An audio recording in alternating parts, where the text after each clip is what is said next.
Hello everyone, this is Kim with Abundant Life Tarot. Thank you so much for joining me today. We are doing a January favorites video. And this month, wow, it flew by, honestly. It really did. And yeah, let's dive right on in, shall we? So the first quick shout out I want to do is to my Facebook group. It's actually called Abundant Life Tarot group, and it is a small, very small, but mighty little group that is growing, and I'm just slowly growing it, and I'm going to start having more engagement there. I do monthly live videos for my Facebook page, but I also share with the Facebook group, and I interact with my Facebook group probably more so than any other platform where you can reach me. I mean, you can reach me on Instagram, you could reach me on YouTube, but really I'm probably more inclined to be more engaging and interactive in my Facebook group.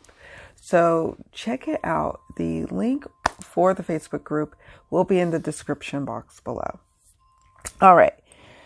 Let's see. What else do we have going on here? I'm looking at my notebook. Okay. So I may have already mentioned this and I can't recall in last month's favorites, but I have my planner, which I'm very much in love with. I've been using it.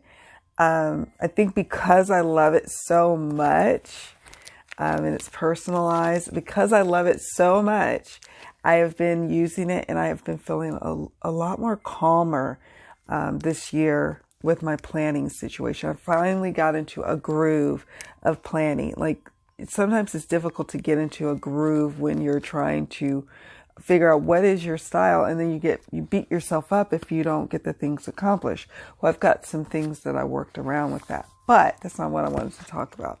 What I wanted to talk about was this cool little tassel diffuser that this little ball here, you can put your favorite essential oil here, and it'll retain it for several days.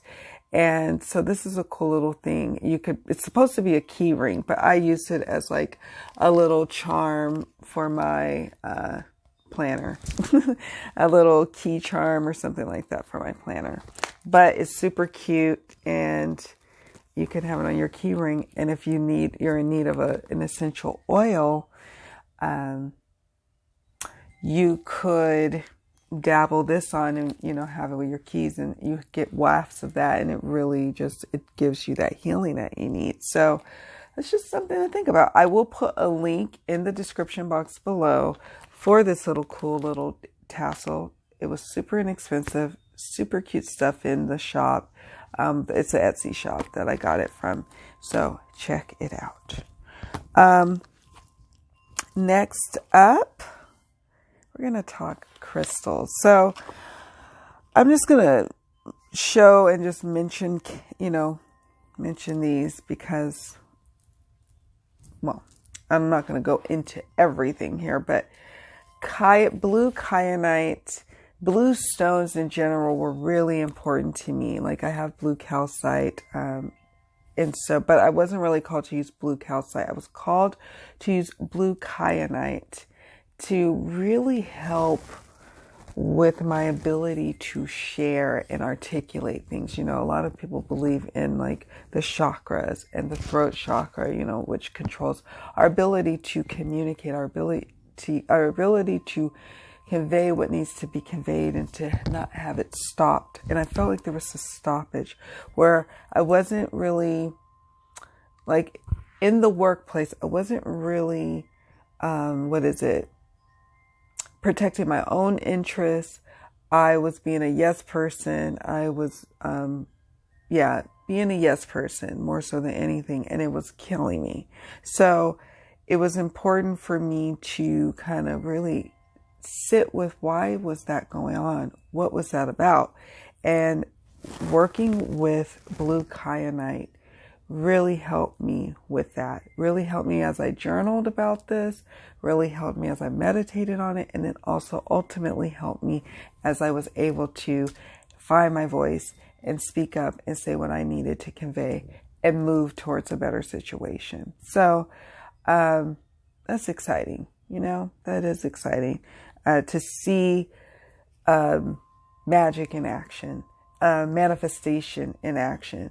When you have something contrasting in your life and you're like not at all loving a situation, whether it's at work, whether it's your love life, your friendships, your family life, whatever it may be, you can start to heal that in a very constructive way. And I do utilize crystal healing to do that. And blue kyanite is known to help with those throat chakra issues. So that's how I utilized this stone this month, and it was super helpful. This is my favorite one. I think I got it last year, if not the year before. Love it so much. And then this was my first blue kyanite, but it's not as blue, but it's still blue kyanite. So that's that for crystals. And then let's talk about books. So books, it took me a while, but I finished it. It was Seeing the Dead, Talking with Spirits, Shamanic Healing Through Contact with the Spirit World by Alexandra Leclere. And I really enjoyed this book. Now, it was only like 200, it's not really that long of a book. It was 211 pages. But for some reason, it took me a while to read it. But it was also because I was trying to read it while I was commuting. When I'm on the train, you know, maybe 20 minutes on the train. And then if I was falling asleep, as soon as I start reading, I fall asleep. So it took me a while, but I finally finished it today. And I'm excited. And it was such a good read. I was happy that I found it. I was happy that I read it start to finish. I have so many books that I've started on and have not finished. And part of my depth year is to read my books, is to actually finish them. And if you guys have to see me toiling with finishing a book for a couple of months, that's just what you're going to have to see. So that's part of my depth year situation that I'll talk about in another video. So I just kind of made some notes I'll mention here about this book. I've made like a post-its in here to kind of remember or jog my memory, but it really was good. It was about this lady who was a film producer in like, I guess the 80s and 90s and maybe early 2000s. And I'm sure now and then she does it to this day. I don't know. But Alexandra wrote a memoir about her about her journey into shamanism. And it is beautiful. And you can really find yourself I did, relating to her story about being a woman who was go, a working mother. But she traveled all over the world. She had like fibroids like I, did and she did. And it was a great story to see her spiritual journey. She details it beautifully, and you really are immersed in what, like when she goes on like vision quests and she goes into sweat lodges, like you really are immersed in the whole experience. She gets a tarot reading and it was spot on, and she was not ready for it. It was like a lot of tower stuff going on in her life, and she wrote this story beautifully. So I highly recommend it, especially for those of us who feel like we're called to be a healer. This is a great story to read and explore, I think. Let me see some of my notes here. I said, a woman who embarks on a journey of healing, self-discovery, and ultimately finding and sharing her powerful shamanic gifts. She was a TV show producer. She, like I mentioned before, she had fibroids, and heavy bleeding and headaches, severe migraines. That was a constant theme throughout the book. What I found interesting though, and I'm not really giving away the story because she doesn't talk really about it at all, but she mentions at the very end of the book that she sustained a rape in the Bay, like in San Francisco, you know, in Bay Area. She also lived in Berkeley, and that's where I kind of grew up, so to speak. My parents conceived me in Berkeley, California. So I feel like there's something about that. Like I was like, I'm coming. And I love Berkeley, and it's, you know, it's like my special place. So she loved it there too. And she only talked about it a little bit. She just talked about the rape in like one paragraph, I think. But it was this book, this memoir was about her journey as a working suburban mother into her new life, her shamanic healing life. So I get why she wouldn't, I mean, maybe it would be its own memoir talking about something so traumatic, but I found it interesting that she did not really talk about it at all. It was just, it was like, whoa, where did this come from? I thought that was interesting. She had a lot of failed TV projects, which it's like that resistance, you know, that resistance that comes up when we are maybe not quite on the path that we're really divinely called to be on. We had already long ago said we wanted to be on one particular path, and then we started going down another trajectory, and then it's like, oh no, there's a lot of hiccups on the way. So she had a lot of, like, normally she was on top. She could get a good show or, you know, idea off the ground for a TV show, but she had a lot of failed TV projects. Let's see. It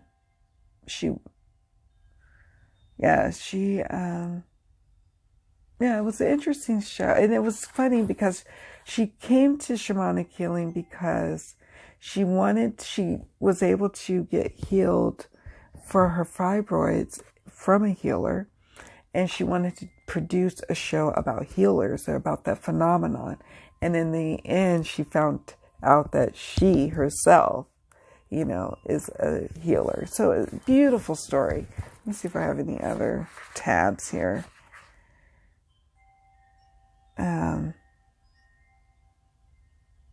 No, I guess that's more of a note for myself. Okay. Yeah, I think that's more of a note for myself. So that's okay. That was it. So that is Seeing the Dead, Talking with Spirits, Shamanic Healing Through Contact with the Spirit World. So I loved it. Love memoir. It's one of my favorite forms of the written word. And it's actually probably, I have to sometimes pull myself away from reading memoir because I love it so much, but it's time to like play around with different things. I thought about starting up for my next book, a nonfiction piece, like, you know, maybe a tarot study book or something. But then I went to the library today and I checked out some books. I got Llewellyn's Complete Book of Tarot, A Comprehensive Guide by Anthony Lewis. And what's interesting about me checking this book out, okay, I have to back up. This is probably going to be a longer fave. Sorry, guys. I'll try to keep it short, but I'll talk about the other book I checked out too. I was standing with my son, my son actually is a senior in high school, and part of the graduation requirement is he has to sign up for, I think it's 20 or 24 hours or something like that, a volunteer time. So he was signing up to volunteer at our local library. And so I was standing in line and he was filling out some paperwork, and the volunteer coordinator saw this book in my hand. I had just checked it out. And she was like, oh, I know that book. I was looking at that book last week. We had a runes, and she said something else about runes study class. And I said, runes here? And she said, yes. I said, oh my goodness. I said, wow, that's exciting. I said, who would think? Like, this library is actually within walking distance from my home. And, you know, so it was just like, what? I can't believe it. And so she was like, I said, oh, wow, that's so cool. And she was like, yeah, we have classes like that. And I said, well, I'm a tarot reader. I just blurted that out. And she's like, oh, like a professional? I said, oh yeah, I do professional tarot readings. And she was like, oh, well, you know, we have someone who teaches tarot to teens, and it's a paid gig, but we also would consider, you know, other tarot courses. Like maybe you want to train adults, or maybe you have some other course you want to explore, and it's paid. And I was like, wow, okay. She's like, yeah, come up sometime and we can talk more about it. I'm like, oh my gosh, that's so cool. And it was all because I had this book in my hand, and I'm like, oh, that's so exciting. So I'm like, yay, I'm going to think about putting on, my daughter's sitting over there. I'm going to think about putting on a course at the library, at the local library. So that was cool. And you know what? It's actually kind of a byproduct, and I'm going to talk more about that in my video I'm going to do after this one about my depth year progress. But it is a little byproduct of that, because I have been like, no buying unless it's, you know, I can receive gifts of books or decks, but no me buying the deck. So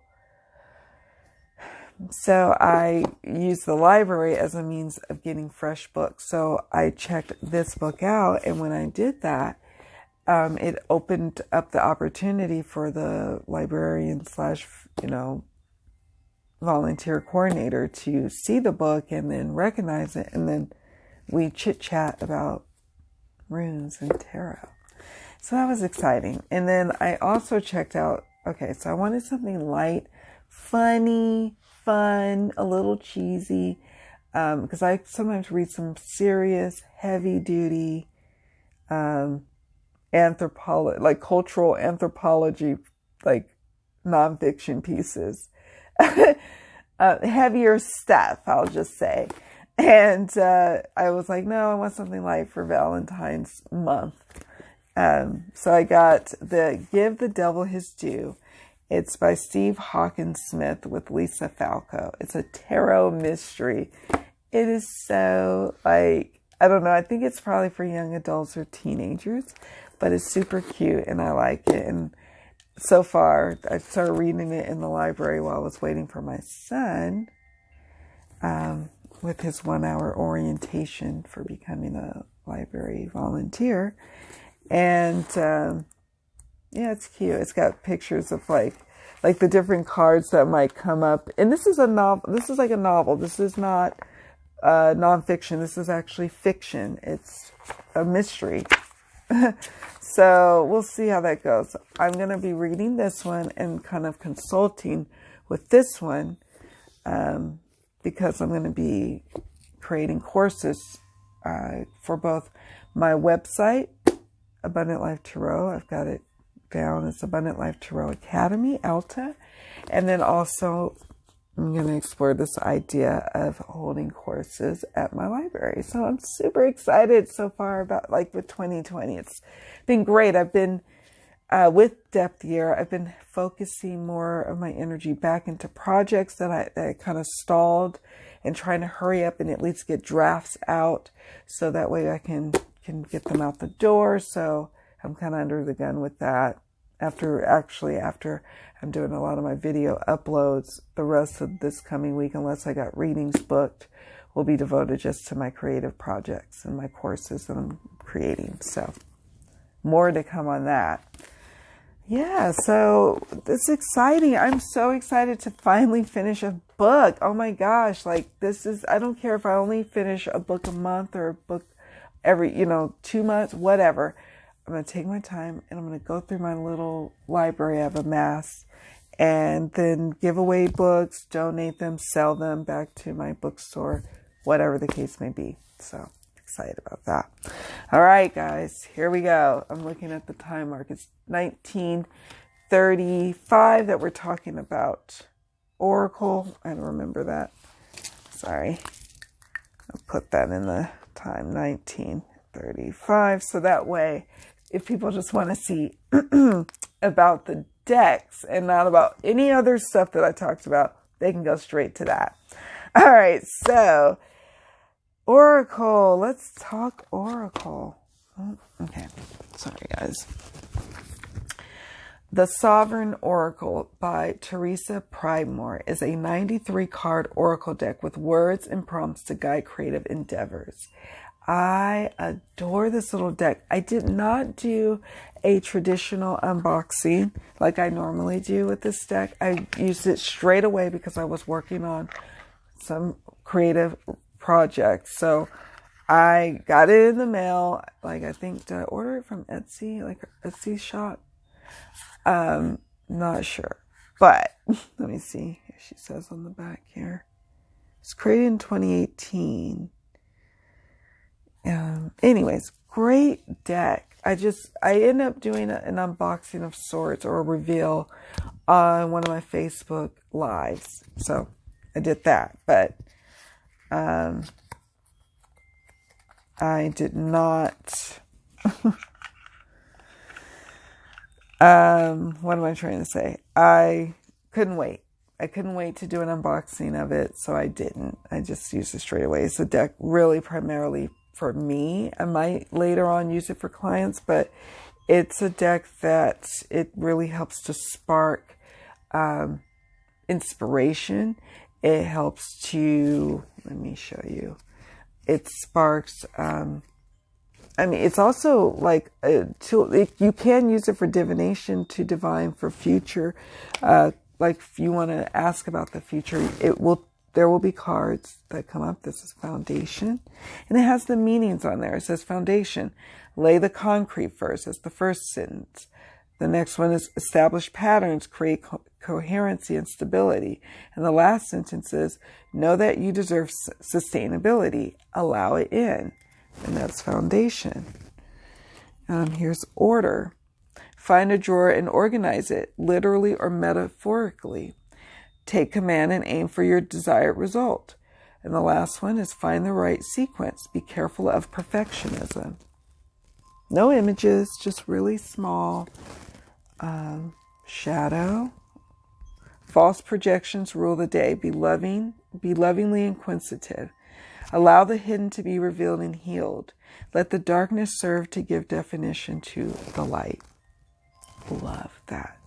This deck surprised me. And energy, connection. I'm not going to revisit. Mobilize. And I just throw these with maybe a couple of other decks. I'll talk about the other decks in a moment that I used it with, but yeah, it was a deck that I was using quite a bit this past month in January. Vulnerability. I'm going to go through all the cards. I may at some point do a deck in focus video to go through all of the cards at some point, because I really want to show it off and show how I use it. So maybe it might inspire others to use it in that way or find another way to use this deck. But it's really cool. I really appreciate it that it is the Sovereign Oracle by Teresa Pridemore. The next oracle I want to talk about is Rebecca Campbell's artwork by Danielle Knoll, Work Your Light Oracle cards. And I was using this deck for readings for my husband, readings for myself, but also to see if I felt like I needed the new Starseed Oracle. Is it? That's what it's called? Make sure. Yes, the Starseed Oracle. I wanted to make sure that I was in need of it because it was on my wish list. The Starseed Oracle, I should say. And I had this deck, and I was like, I don't want to be duplicative and order a deck that, is basically the same. Well, I started using this deck and falling right back in love with it. I don't usually use this deck for readings for others, though. The ever-unfolding rose, cracked open, it's happening for you, not to you. I normally use this deck for readings for myself and readings for my husband. And mostly it's for readings for my husband, believe it or not. I don't know why this deck, along with the Moonchild, loves my husband so much, Lemuria. But they do, so what can I say? So I started using this deck again in January just to see before I pulled the trigger on getting the Starseed, because as part of my depth year, I allowed myself to go ahead and get decks that have been on my wish list. And I have a very short wish list. So Starseed. And any decks that I added this year in 2020 will have to be considered to be purchased in 2021. But anything that was added in 2019 or before, I see that maybe it's about to be out of print, or if, I want to treat myself, I will allow myself those 3 or 4 decks. I think there's like 3 that fit that criteria. And I haven't been called to pull the trigger, I should say, but except for this one. So, or I should say the Starseed. No. Wait, postpone, pause, say no. So anyways, and it comes with a cute little guidebook. This is Hay House. So I had come to the conclusion, after watching some videos and looking at the images, that I did want to go ahead and get the Starseed Oracle and have it into my collection. And the reason being is that I feel like this deck, I think I used it a couple of times in readings for clients, and I feel like this deck works well with my client readings, and that the other one, the Work Your Light, is more of a deck for me and my readings for my family, or readings for the intimate circle with, so here I won't go too much with all the images from the Starseed. Here's the cool box. I won't, because I actually have an unboxing. I've just been a little bit busy and haven't been able to post up the videos yet. I have so many videos, guys. I keep saying that to you, like, where are they? It's just that I want to be able to respond to comments, and I want to be able to manage them. And then I also want to be able to post and maybe make sure I put comments in the description box. So I'm kind of anal about it. So I don't want to throw stuff up there. So sorry about that. The Starseed Oracle. That's the box. There's the guidebook. I like that the guidebook is more on the matte or satiny side. Here's the backs. And I'm just going to show a few. I love this one so much. Perspective. It says, none of this matters. Zoom out. Common ground. Oh my gosh. Love, love, love. I was very happy with this deck. It says jump in. Like diving into the eye. Messenger. I was really impressed actually with it. It says trust the timing. Trust the wave you came in on. Time is not running out. Beautiful. So that's it. That's just a little taste. I don't want to show them all because I have an unboxing video if I haven't already posted it. Let's see. Next up, I'm getting all my cards mixed up. The next one is the Messenger Oracle by Raven Phelan. And another cool thing about the depth here is me going back to my roots now. Me going back to the decks that I loved and just kind of reconnecting, and that's been fun. I have to say, I can't wait to do my video on my depth year update. I think I'm going to do monthly depth year updates, or maybe it doesn't have to be monthly. It might initially start off monthly and then move to quarterly or something. I don't know. We'll see. But there's been a lot of good things coming. I don't even really miss shopping for decks, to be honest with you. It's actually been kind of fun and relaxing, not even thinking about shopping for decks. So I'm very happy about that. Here is Raven Phelan's the Messenger Oracle. I really enjoy this deck. I always use it with my Dreams of Gaia tarot. It is glossy, but I don't mind it. It's in really good condition despite the glossy.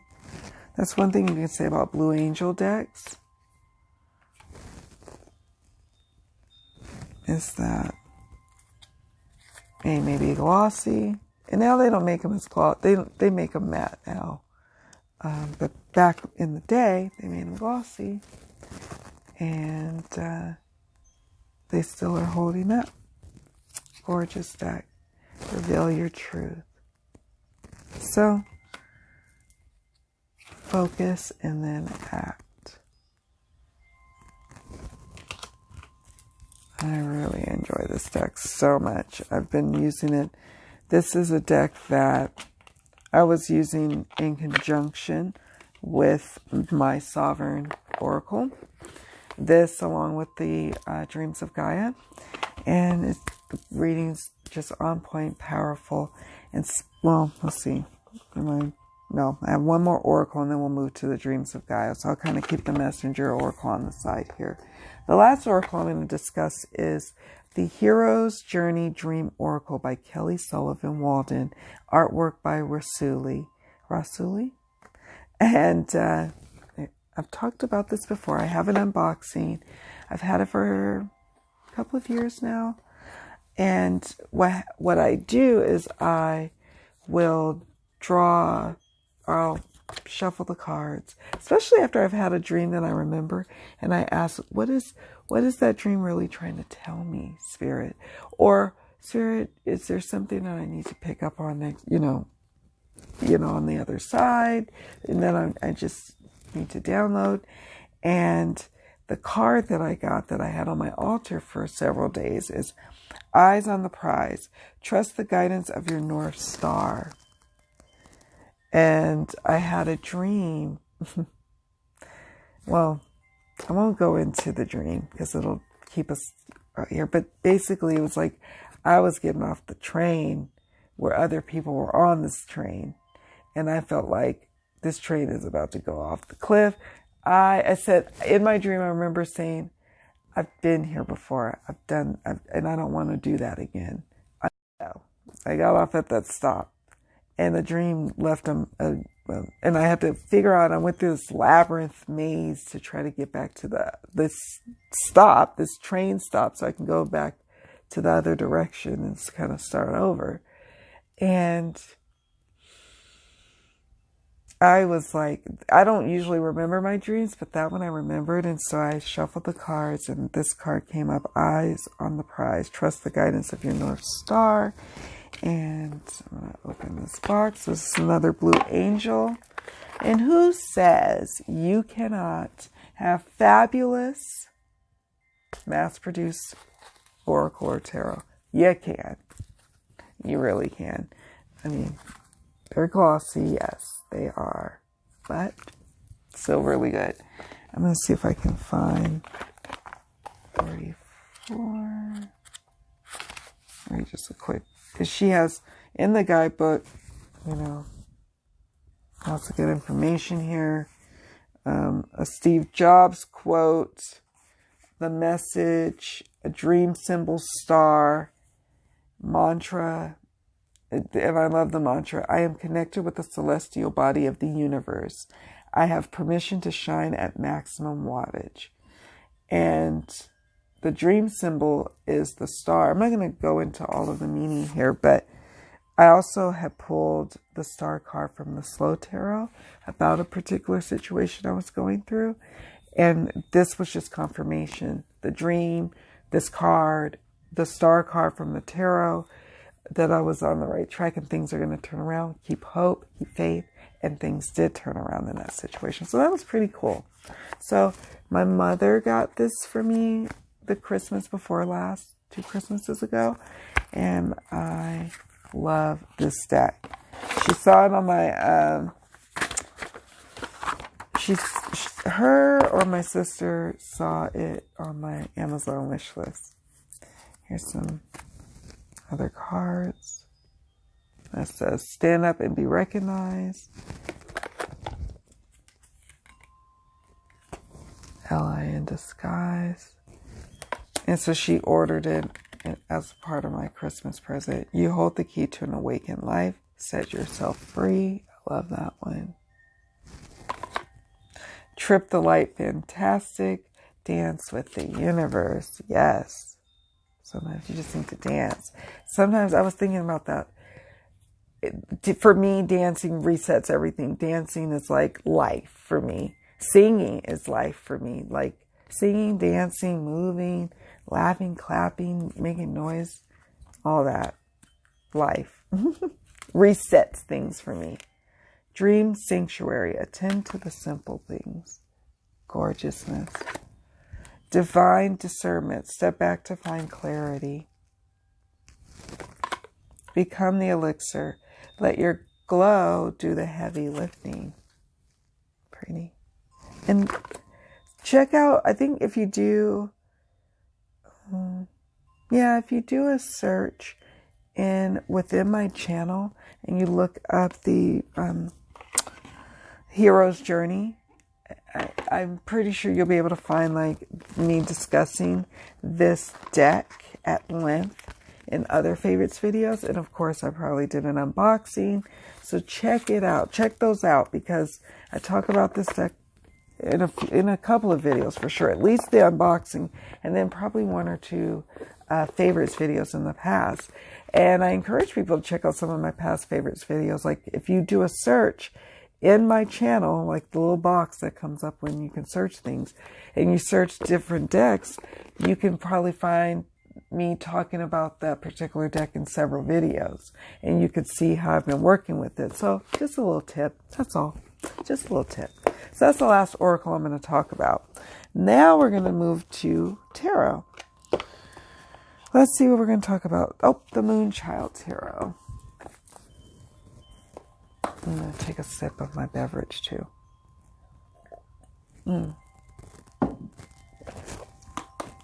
Moonchild tarot. Decadence right here. Oh, I'm like looking at my little flame. I was using this deck quite a bit this past month, and it was for my husband. Sometimes I do readings whether he knows or not, and sometimes I'll be like, okay, I'm going to pull a card about this, and he's like, okay. And so he goes with it, and then, of course, things unfold, and then he's like, wow. And this is the deck that I use when I'm doing readings for him. I don't know why. Like, I could use other decks too, with no problem, of course. But I think I mentioned this before about this deck. Whenever I would do readings, try to do readings for myself, I don't usually use this in readings for clients, but occasionally, maybe one or two of my regular clients, I probably would. But I use this deck primarily for myself and my husband. But the readings always felt like they were slanted towards a situation he was going through, or answering a question that we may have had about a situation he was going through. So I always thought that was interesting, that's how my intuition used this deck. It's just interesting to me. King of Swords. I really love this deck so flipping much. It's so decadent. I mean, super thick cardstock where I have to actually shuffle it in like smaller sections, but I do shuffle it in smaller sections. Gold gilding. And I don't have the Star Child tarot. Maybe one day it goes on and off my wish list. And people are like, you're going to love it. They assure me I would love it. But I knew instantly I was going to love the Moonchild. And I do. I knew instantly. But the Star Child I hemmed and hawed. So I didn't get it. And so we'll see how that works out for me. We'll see. Okay. I can keep going on and on. Oh, one more. 7 of Wands. You just get lost in the images. Okay, one more. Four of Wands. Amazing. All right, so let's see. What's up? What's next? What's next? Okay, Dreams of Gaia. So I'm just going to show you guys these here. So I still use the larger deck when I'm just doing readings at home for myself. Or I just get the book out because the book is amazing. The cards are amazing too, but the book is amazing. This